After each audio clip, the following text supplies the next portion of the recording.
Mr. Molson, again, thank you. It's good to see you again. Yeah, my wife said you'd be coming by. Exactly. I wanted to talk to you today. We're going to be setting you up with your CPAP machine. This is going to be your CPAP machine right here. It will contain your travel case and everything you need to travel with. Like we said, there's going to be 3 steps to this whole process. The first 2 you actually are completing today, and you complete it in a sleep lab.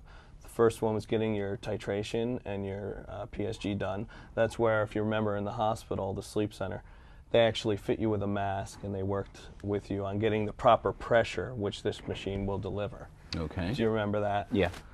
Well, now at the home stage, the second stage is where we're going to actually set you up. Thank you.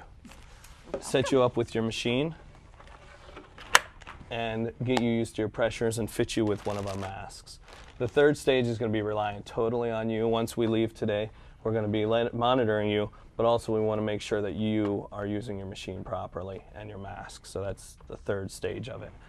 Okay, well, is this going to interfere with my congestive heart condition? No, it will. If anything, it should help improve it, according to some studies. This is going to provide a positive pressure in your airway, and what that's going to help do is splint your airway so that it prevents the snoring, and it also helps keep you from obstructing your airway. And what you may not be aware of is actually that you may be waking up in your sleep hundreds of times throughout the night that you may not be aware of, and this machine will actually help you sleep better throughout the evening. The first thing that we're going to do is fit you with a proper mask. Mask fitting is very important for you with your adherence and your compliance for the CPAP machine. When you were in the sleep center, they actually fit you with one of these masks. Yeah, I remember. You remember that? We have 2 of these masks that we're going to try with you today. The first mask is going to be a nasal mask, which is basically generally going to fit around your nose and have a forehead pad. The other mask we'll try in a little bit is a full face mask. We're going to try both of these masks and see which one you think is more comfortable.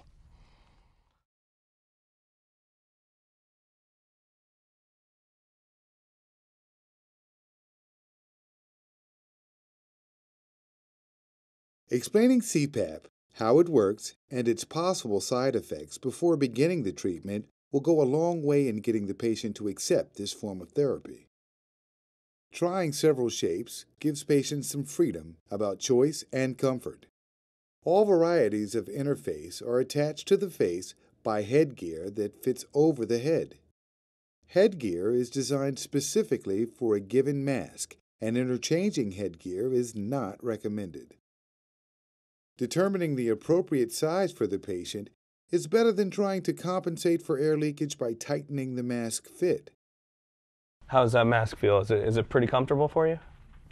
It's all right, but I feel ridiculous. Well, the good thing about this is you're going to be wearing it, and it's going to help you with your health condition. Once the mask is fitted for the patient, turn on the machine. Check for leaks around the sides of the mask and around the nose to prevent airflow into the eyes. Device-related side effects include difficulty exhaling, nasal congestion, and nasal dryness. Adding humidification to the airflow may help. How does that feel? I guess it feels okay. Now, one thing you're going to notice is when you do open your mouth, you're going to have some air escaping there, which is why we're going to try you on a full face mask as well to see what might be a little more comfortable. Patients often feel claustrophobic on their first encounter with CPAP. Progressive desensitization and using nasal prongs rather than a mask may help. And remember, if you ever have any questions, give us a call and we'll help you out, and we'll fit you with a mask or answer any questions that you have with the mask as well. Okay.